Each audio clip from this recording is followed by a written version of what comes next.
buenos días a todos. Quería hablar un poco sobre la materia, específicamente las condiciones de regularidad y promoción y cómo se va a llevar adelante la materia. La materia la vamos a llevar adelante mediante videos, que lo vamos a subir al aula virtual. Bueno, directamente allí van a poder los videos y bueno, seguramente le vamos a dar una clase de consulta antes de los parciales. Ambos profesores, ¿sí? Yo doy la materia con la doctora Beltramone, que después lo van a tener también en algunos videos. Bueno, ambos profesores obviamente le vamos a dar clases de consulta sobre los temas que damos cada uno, porque los dos damos distintos temas de la materia. Cualquier material que necesiten lo vamos a subir al aula virtual o autogestión. Principalmente vamos a trabajar con aula virtual. Las filminas también la vamos a ir subiendo al aula virtual. Para obtener la regularidad de la materia, en primer lugar vamos a tomar dos exámenes parciales. Para la regularidad de la materia tienen que tener estos dos exámenes parciales con nota superior a 4. Para poder tener la aprobación directa de la materia, lo que antes se llamaba la promoción de la materia, tienen que tener un promedio de 6 o más en los dos parciales y no tener, obviamente, notas inferiores a 4 en ambos parciales. Para recuperarla, pueden recuperar a la materia en cualquier caso en que estén. O sea, por ejemplo, si no les da el promedio de la materia, o si no les da, digamos, si han faltado algunos de los parciales, o si alguno de los parciales tiene nota inferior a 4, pueden recuperar la materia tanto para la regularidad como para la aprobación directa. Para la aprobación directa tienen que tener una nota superior de 6 en el recuperatorio integral y, bueno, en el caso de los alumnos que no han utilizado la opción de recuperación, la nota final es el promedio de las notas de los dos parciales, y en el caso de los alumnos que hayan utilizado la opción de recuperación es la nota que sacan en el recuperatorio. Bien, también seguramente vamos a exigir que tengan aprobado 2 trabajos que los vamos a subir, que son trabajos prácticos, que generalmente son interpretación de paper y responder preguntas. Bien, se continúa ahora con el dictado de la materia. Bien, bueno, vamos a empezar primero con una introducción a esta materia para ver qué es lo que son nanomateriales, qué es lo que es nanotecnología, qué es lo que es nanociencia. Bien, ¿qué es lo que es nanotecnología? En primer lugar, comentarles un poco que nano es un prefijo que indica una medida, como todos lo saben, ¿no es cierto? Es una medida, no es un objeto. A diferencia de la biotecnología, donde bio indica que se manipula la vida, la nanotecnología habla solamente de una escala.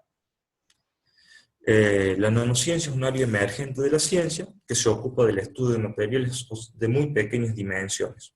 En el orden de los nanómetros estamos hablando, o sea, 10 a la menos 9 metros. O sea, es un 0 seguido de 9 ceros y un 1. Eso es un nanómetro. Por lo tanto, es la 1000.000.000ª parte de un metro, o sea, la 1000.000ª parte de un milímetro.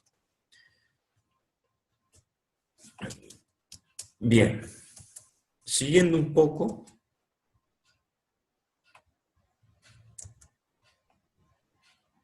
con la presentación,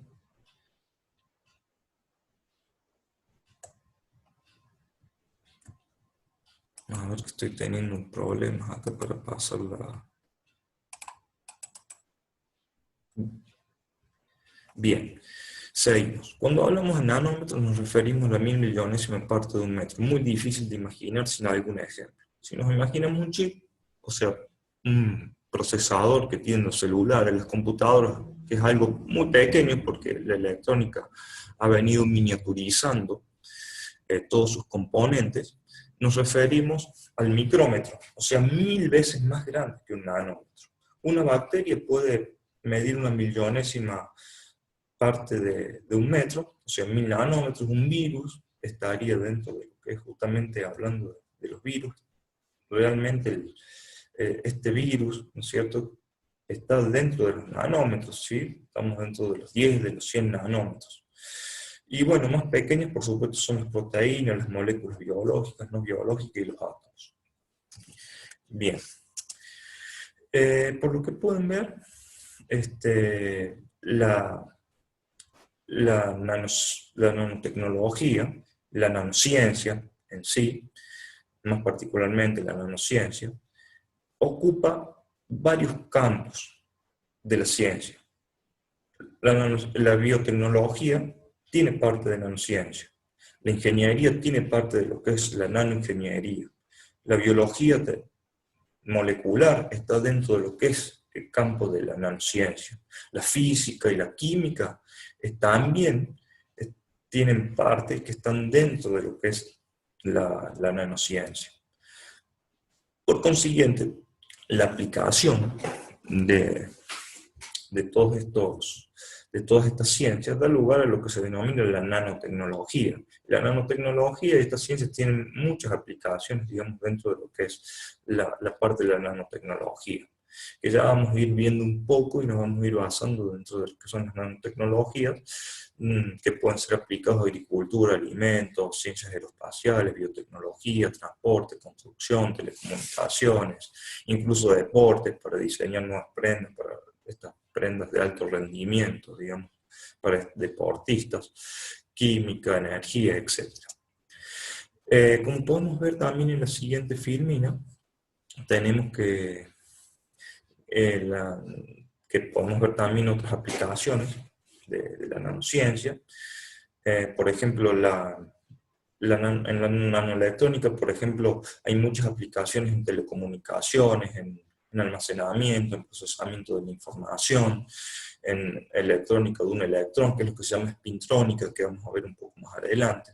Todo lo que es nanoingeniería, tenemos materiales inteligentes, nanosensores, MEMS, que son máquinas microelectrónicas, que si bien es cierto, tienen un desarrollo en el campo del micrómetro, o sea, miden micrómetros, pero tienen partes más pequeñas, y esto implica desarrollos en el campo nano. Dentro de lo que es la nanofísica tenemos lo que es la magnetoresistencia y la computación cuántica. Vamos a ver algo de magnetoresistencia gigante. La nanobiología y nanomedicina, donde tenemos marcadores magnéticos, biosensores, biochips, control de administración y diseño de fármacos, bioferrofluidos. Vamos a ver también algo probablemente de nanomedicina, lo que es liberación controlada de fármacos, que es lo que hacemos un poco en los laboratorios allí de la UTN. Lo que es nanoquímica, tenemos la química de las nanopartículas, nanocatálisis, o catálisis en escala nanométrica, nanoreactores, ¿sí? Dentro de lo que también son matrices moleculares, que también vamos a ver ese tema de cómo se fabrican materiales nanoestructurados, cómo se dispersan nanopartículas sobre esos materiales. Y dentro de lo que es nanofísica, perdón, ese tema ya lo habíamos pasado. Bien, dentro de los pilares básicos de la nanociencia tenemos la preparación de nanosistemas, herramientas que permiten estudiar las propiedades de los nanosistemas, comprensión de los mecanismos físicos y químicos, y por supuesto la aplicación, que es lo último. O sea, son todos los mismos pasos de una ciencia normal que también se den en las nanociencias. Bien, acá podemos ver un poco que, bueno, por supuesto, antiguamente las leyes digamos, y actualmente también hay una separación dentro de lo que son las ciencias. En general se trata de unificar todo para ir a un uso integrado de las leyes físicas, químicas, biológicas, y esto es lo que un poco se está empezando a aplicar también en lo que es la nanotecnología, ¿sí? Que todas estas ciencias se juntan para hacer el estudio de una misma cosa, en este caso, el estudio de la escala nano, de la escala del nanómetro.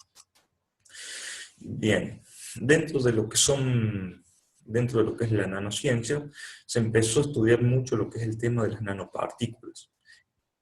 Y se viene estudiando desde hace tiempo, ¿sí? El tema de las nanopartículas, que antes se llamaban partículas pequeñas, o partículas milimétricas, partículas micrométricas, y en este momento estamos en el tema de lo que son las nanopartículas, que son partículas diminutas de un material más grande, pero cuando esto se va a pequeña escala, las propiedades de estas partículas cambian. ¿Por qué? Por un montón de cuestiones que las vamos a ir dilucidando a medida que vayamos avanzando esta materia, pero principalmente porque tienen una mayor área superficial. Si nosotros tenemos un cubo de 1 centímetro por 1 centímetro y lo vamos dividiendo en cubos mucho más pequeños, vamos a ver que el área superficial aumenta de manera exponencial, aumenta de manera muy grande, porque cada uno de esos cubos va teniendo sus 6 caras. Entonces ese cubo grande, que lo dividimos en cubos mucho más pequeños, vamos a seguir teniendo cada de esos cubitos 6 caras, por lo tanto, cada vez van a tener mayor cantidad de superficie activa. Por lo tanto, por ejemplo, si estas partículas son, son partículas reactivas de un catalizador, o sea, son justamente las partículas, el sitio activo del catalizador, por supuesto que vamos a tener una reactividad mucho mayor de ese catalizador. ¿Por qué? Porque tenemos una mayor superficie activa expuesta, ¿sí?, al medio de reacción, ¿sí?, a los reactivos, bueno, va a ser una reacción con una conversión mucho más grande, por lo tanto vamos a tener mucha mayor cantidad de productos, ¿sí? En eso se traduce. Bien, las nanopartículas tienen más superficie, por lo tanto esto es más o menos lo que dije recién, esto hace que sean más reactivas, por lo tanto a mayor reactividad tenemos más utilidades posibles. Bien. Por lo tanto, el tamaño es la clave. Las propiedades de un material cambian radicalmente a escala nanométrica. Tanto el punto de ebullición, por ejemplo, la solubilidad o la actividad catalítica, como dijimos recién. Basta reducir el tamaño de los materiales para que muestren nuevas propiedades que no poseen a macroescala. Las leyes clásicas de la física dejan de aplicarse. Bien, esto es una diferente clase de pequeños. Los nanomateriales tienen un tamaño intermedio entre moléculas y los átomos aislados y los materiales en escala bulk, que se llama, o sea, en escala másica. En esta escala, la materia muestra propiedades excepcionales. Gracias a estas propiedades, los nanomateriales ofrecen dos posibilidades excitantes. Los nanomateriales pueden ser usados para mejorar materiales o crear nuevos con propiedades excepcionales, o como los nanomateriales poseen dimensiones en el rango de moléculas encontradas en naturaleza, es posible integrarlas e interactuar activamente con ellas. Esto es un ejemplo, pero ¿cómo es que cambian las propiedades de los materiales? Por ejemplo, en el mundo normal, una partícula como tal no puede pasar una barrera, por ejemplo una pared. Esa partícula rebota contra la pared y no puede pasar. Pero en escala nanométrica se empiezan a aplicar las leyes cuánticas, ¿sí?, las leyes de la mecánica cuántica. Entonces, una partícula, como un electrón, por ejemplo, o una partícula tal vez más grande, como un protón, ¿sí?, esta partícula está asociada a una onda. Por lo tanto, esta partícula también tiene esa dualidad que tiene propiedades de partícula, o sea, tiene masa, pero también se comporta como una onda. Entonces, al acercarse a una barrera energética, la puede atravesar de alguna forma. ¿Por qué? Porque como partícula no la podría atravesar, pero sí la puede atravesar si se comporta como una onda. Por lo tanto, ese electrón, ese protón, puede atravesar esa barrera de energía. Sufre un cambio, ¿sí?, pero sí la puede atravesar. Este es un ejemplo para demostrar que las leyes cambian. cuando se va a escala del nanómetro, ¿sí? Bien, esto es un poco lo que dijimos antes, que un nanómetro es una unidad de medida, y la tecnología es la producción, el uso, conocimiento de las herramientas, máquinas técnicas, con el fin de resolver un problema o realizar una función específica. Por lo tanto, si definiésemos la nanotecnología, podríamos decir que es el estudio, manipulación de la materia a escala atómica. O también se refiere a la construcción y la ingeniería de los sistemas funcionales en el mismo nivel micro, o podemos decir a nivel atómico. Un nanómetro es la 1000 millonésima parte de un metro. Por lo tanto, tenemos, digamos, por ejemplo, el cabello humano promedio es aproximadamente de 25.000 nanómetros de ancho. Es para dar un ejemplo, para tener una idea. Ya vamos a dar algunos ejemplos más.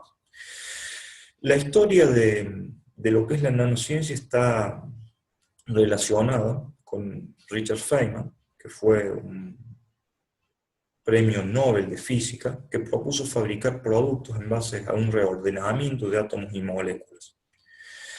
La invención del microscopio de efecto túnel, ya vamos a ver un poco más eso, en 1981, y el descubrimiento del fulereno, de esa pelota de fútbol formada por carbones, condujo a la aparición de la nanotecnología.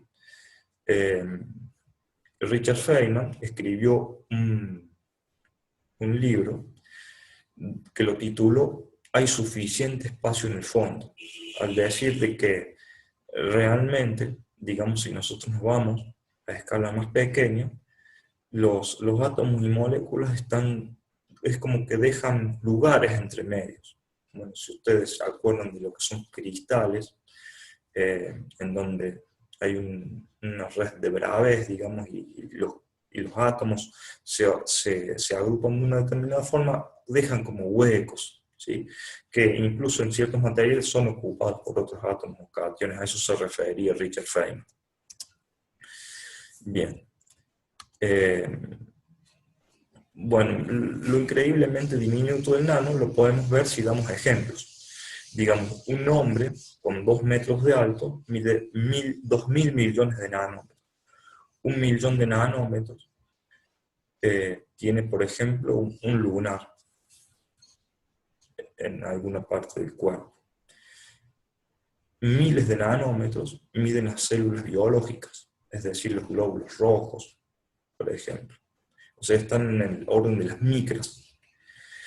Lo que representa bien el al nanómetro, es el ancho de la molécula de ADN, no el largo. El largo puede ser mucho más, pero el ancho de la molécula de ADN está alrededor de 2,5 nanómetros. Y menores que un nanómetro son los átomos, ¿sí? Y moléculas. Otros ejemplos los podemos dar aquí, como mostramos en el filmino, donde una hormiga mide 5 millones de nanómetros. 5.000 millones de nanómetros, ¿sí? Estamos hablando de los 5 milímetros. El diámetro del cabello humano, 75.000 nanómetros. Las bacterias están en el orden de las micras, ¿sí? 2.000 nanómetros. Los virus, hay muchos virus que están en el orden de los nanómetros. Las Bacillus, ¿sí? Los fulerenos, están en el orden de los nanómetros. Eso mide 1 nanómetro de diámetro. Y por supuesto los nanotubos de carbono, como son derivados de los fulerenos, miden 1 nanómetro o más de diámetro, ¿sí? Depende de cómo sean los nanotubos. Vamos a hablar un poco más adelante, más a fondo sobre los nanotubos. Bien, la nanotecnología consiste en modificar los átomos para fabricar productos. La ciencia, la ingeniería y la tecnología en escala nanómetrica ha desarrollado la habilidad para trabajar en escala molecular, átomo por átomo, para crear estructuras mayores con nuevas propiedades y funciones. Y están liderando un entendimiento y control sin precedentes sobre los elementos básicos de construcción y las propiedades de la mayor parte de las cosas naturales construidas por el hombre. En años recientes se ha enfocado el interés hacia el diseño de nuevos nanomateriales y nanocomposites. Las características de esto dependen de la organización específica de los átomos en su interior. Bien, la palabra nanotecnología es usada extensivamente para definir las ciencias y técnicas que se aplican a un nivel de la nanoescala que permiten trabajar, manipular las estructuras moleculares y sus átomos. En síntesis, nos llevaría a la posibilidad de fabricar materiales y máquinas a partir del reordenamiento de átomos y moléculas. La nanotecnología es un conjunto de técnicas que se utilizan para manipular la materia a escala de átomos y moléculas. Bien. Bueno, esto es un poco más lo que dije recién, pero podríamos englobar todas las definiciones de nanotecnología como el estudio, diseño, creación, síntesis, manipulación y aplicación de materiales, aparatos y sistemas funcionales a través del control de la materia a nanoescala y la explotación de fenómenos y propiedades de materia a nanoescala. Cuando se manipula la materia a escala tan minúscula de átomos y moléculas, muestra fenómenos y propiedades totalmente nuevas. Por lo tanto, científicos utilizan la nanotecnología para crear materiales, aparatos y sistemas novedosos y poco costosos con propiedades únicas. Bien, la nanotecnología también está unida en la, digamos, en la década de los 80 con Eric Drexler y sus aportaciones a la nanotecnología molecular. Esto es la construcción de nanomáquinas hechas de átomos y que son capaces de construir ellas mismas otros componentes moleculares. Él escribió su libro que se llama Máquinas de la Creación, Engines of Creation, que es un libro que, digamos, roza con la ciencia ficción, digamos que es más o menos lo que dice ahí en esa filmina, que son nanorobots que a su vez construyen otros robots más grandes, ¿sí? O sea, otras máquinas más grandes que ellos. Pero bueno, de aquí, en ese libro de Máquinas de la Creación, Eric Drexler introdujo las promesas y los peligros de la manipulación de la materia a escala del nanómetro y escala molecular. Por lo tanto, la nanotecnología supondrá numerosos avances para muchas industrias y nuevos materiales con propiedades extraordinarias, desarrollar materiales más fuertes que el acero, pero solamente con el 10% de peso, nuevas aplicaciones informáticas con componentes increíblemente más rápidos, o sensores moleculares capaces de detectar y destruir células cancerígenas, por ejemplo, en las partes más delicadas del cuerpo humano, como el cerebro, entre muchas aplicaciones más. Bien, otra de las grandes creaciones de la nanotecnología son los nanotubos de carbono, que ya lo vamos a ver, tienen ciertas propiedades que son realmente útiles, especialmente que tienen digamos, una tensión de ruptura muy grande, ¿sí? Un módulo Young muy grande, ¿sí? Bueno, las nanomáquinas, que vamos a ver un poco más adelante, digamos, cuáles son hoy en día realmente los estudios sobre lo que son las nanomáquinas, nanorobots, o MEMS, como se llaman, máquinas microelectrónicas. Y quería llegar a esta filmina para explicar un poco las dos grandes áreas que tiene la nanotecnología en este momento. Hay dos grandes formas de ver la nanotecnología. Uno se denomina nanotecnología top-down, o sea, de arriba hacia abajo, literalmente, que es lo que es miniaturización o reducción de tamaño, que es lo que actualmente hoy en día utiliza la electrónica. O sea, la electrónica o mejor dicho, la historia de la electrónica se valió siempre en la miniaturización, es decir, en crear algo grande y después irlo miniaturizando de a poco, ¿sí? Es decir, se partió de algo muy grande, ¿sí? Como eran los componentes electrónicos en el pasado, como por ejemplo ustedes pueden ver lo que era un tocadiscos del pasado, que era solamente digamos, la parte para tocar el disco, más un amplificador de audio, que era algo voluminoso, hasta lo que tenemos hoy en día, que es un celular, en donde tenemos todo junto, ¿sí? En ese dispositivo móvil. Así que podemos ver videos, podemos grabar audio, podemos hacer videoconferencias, ¿no es cierto? Tenemos un montón de cosas. ¿Por qué? Porque todo eso se ha ido miniaturizando. Por lo tanto, este tipo de nanotecnología ha sido el más frecuente hasta la fecha. Y tenemos la otra visión de la nanotecnología, que es bottom-up, es decir, de abajo hacia arriba, que es o autoensamblado, que es crear algo más pequeño y después a esto, ¿sí?, irlo uniendo, así como construir una casa con ladrillos, ¿sí?, irlo uniendo para construir algo más grande. Es decir, se comienza con una estructura nanométrica, como una molécula, y mediante un proceso de montaje o autoensamblado, que se denomina, se crea un mecanismo mayor, ¿sí?, o algo mayor, una estructura mayor. Este enfoque es el que algunos consideran el verdadero enfoque nanotecnológico y permitiría que la materia pueda controlarse de manera extremadamente precisa. De esta manera podemos librarnos de las limitaciones que tiene la miniaturización en el campo de la electrónica, es decir, es tomar una molécula o un grupo de moléculas o un grupo de átomos e irlo uniendo para formar lo que uno quiera. Bien. Acá tenemos un poco lo que es las tecnologías top-down, de arriba a abajo.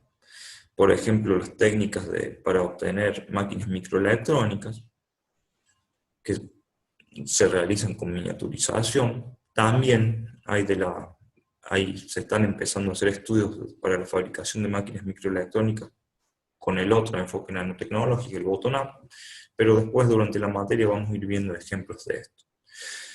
Acá tenemos otro tipo de aplicaciones, pues ya di un poco de la nanotecnología, pero bueno, no está mal redundar un poco sobre eso, sobre la fabricación de cosméticos, bioingeniería, en el campo de la seguridad y la defensa, por supuesto, en la parte de lo que es la ingeniería óptica, nanodispositivos, nanobiotecnología, droga y medicina y energía.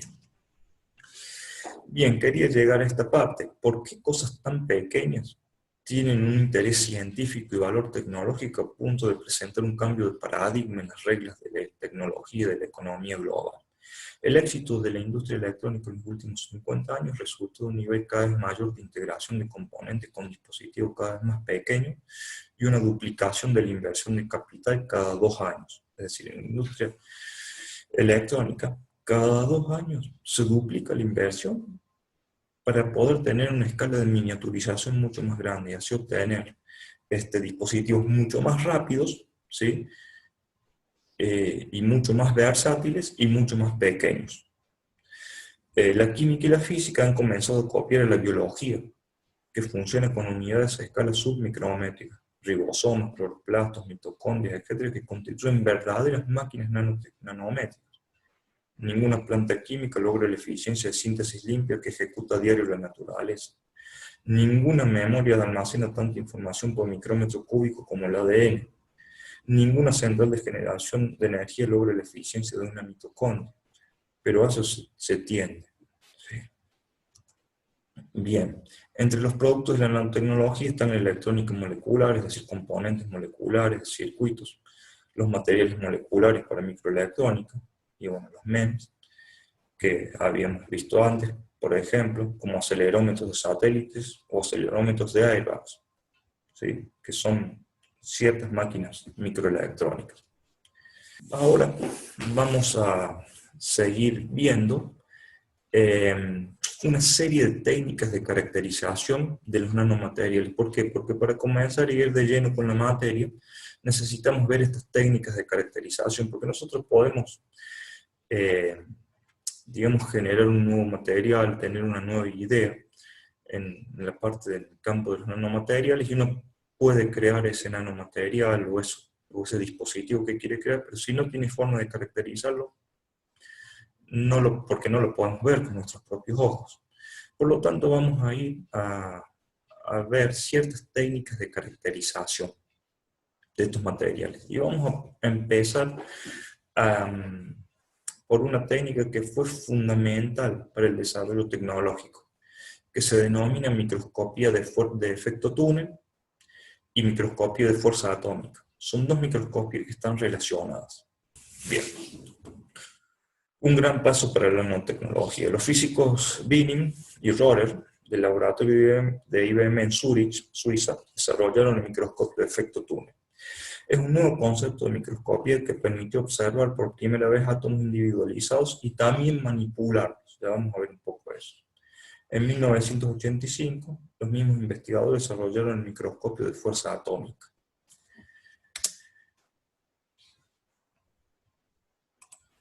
Bien.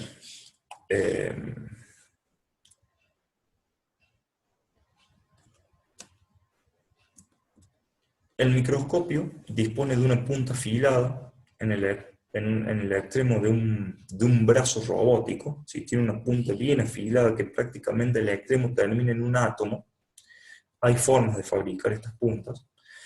Por ella fluye una débil corriente eléctrica. Esta punta se aproxima al material que se va a estudiar hasta situarse a menos de 1 nanómetro, la 1000.000.000ª parte de 1 metro de distancia a la superficie que uno quiere ver, o que quiere observar, o lo que quiere ver. Y mantiene una diferencia de potencial con respecto a la superficie, la punta esta, ¿sí? De 1 volt. Y supongamos que es de 1 volt. Mientras va recorriendo la superficie, ¿sí? La punta se mueve hacia arriba o hacia abajo, reproduciendo la topografía atómica. ¿Por qué? Porque la punta, cuando llega a una superficie, la quiere tocar, pero esa diferencia de potencial cambia. Entonces el robot levanta la punta para seguir teniendo esa diferencia de potencial. Podemos ver que el microscopio de fuerza atómica es muy parecido al de efecto túnel, pero en lugar de utilizar una diferencia de potencial, está en contacto directo con la muestra y detecta los efectos de las fuerzas atómicas. Su resolución es parecida a la anterior, pero tiene la ventaja de poder ser utilizado para observar muestras no conductoras, como las biológicas. ¿Por qué? Porque en el caso del microscopio de efecto túnel, las muestras tienen que ser conductoras de la energía eléctrica, ¿no es cierto?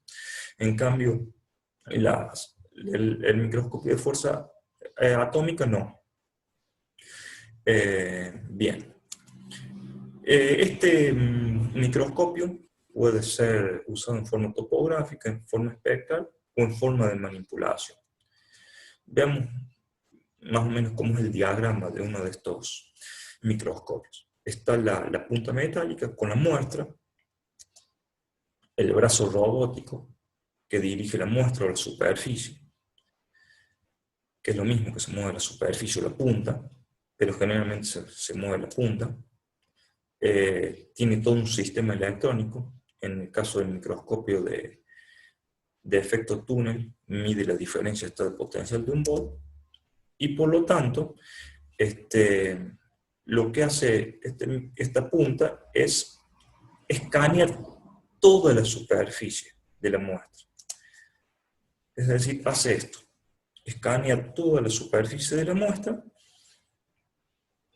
y toda esa información topográfica la lleva a una computadora, y la computadora lo que hace es armar la superficie y mostrar cómo queda. Por lo tanto, se pueden ver prácticamente, por la resolución de este microscopio, los átomos de la superficie y si es que hay algún átomo adherido a ella. En esta muestra, esta es como una muestra de lo que hace la computadora del microscopio de efecto túnel, en donde se puede observar una superficie y un átomo de xenón adherido a la superficie. Este microscopio se puede utilizar para manipular átomos en esa superficie. ¿Cómo? Se acerca la superficie al determinado átomo. Por supuesto que este átomo es un átomo que está débilmente adherido a la superficie, por fuerzas de Van der Waals, ¿sí? O por fuerzas de London, como por ejemplo un átomo de xenón adherido sobre una superficie polimérica, por ejemplo, una superficie de carbón, en donde este átomo, digamos, es como que es tomado por la punta del microscopio de efecto túnel, lo que hace es que esa corriente de efecto túnel debilita las fuerzas de enlace del átomo sobre la superficie, y de alguna forma lo puede manipular y dejarlo en donde uno quiere. Por lo tanto, este microscopio se puede utilizar en forma de imagen o en forma de manipulación. Podemos ver en esta filmina la foto donde dice IBM. En 1990 los científicos de IBM lograron escribir el logotipo de la empresa a escala atómica. Como tinta utilizaron 35 átomos de xenón, el papel fue una lámina de metal cristalino y el lápiz el microscopio de efecto túnel con el que lograron mover y colocar los átomos. Por lo tanto, colocaron los átomos de xenón de la manera que ellos quisieron y tomaron una foto de la superficie, ¿sí?, con el microscopio de efecto túnel. Y ese fue el resultado. Desde ese momento histórico, la nanotecnología dejó de ser la idea fantástica que por primera vez planteó el físico Richard Feynman en 1959 para convertirse en una tecnología concreta, aunque aún todavía está en pañales, ¿sí? Aquí podemos ver otro ejemplo. Vamos a ver otro ejemplo. Esta es la molécula de pentaceno. La molécula de pentaceno son esos 5, digamos, moléculas de benceno unidas entre sí porque son aromáticos, ¿sí? Y que está compuesta por 22 átomos de carbono y 14 átomos de hidrógeno. Bien.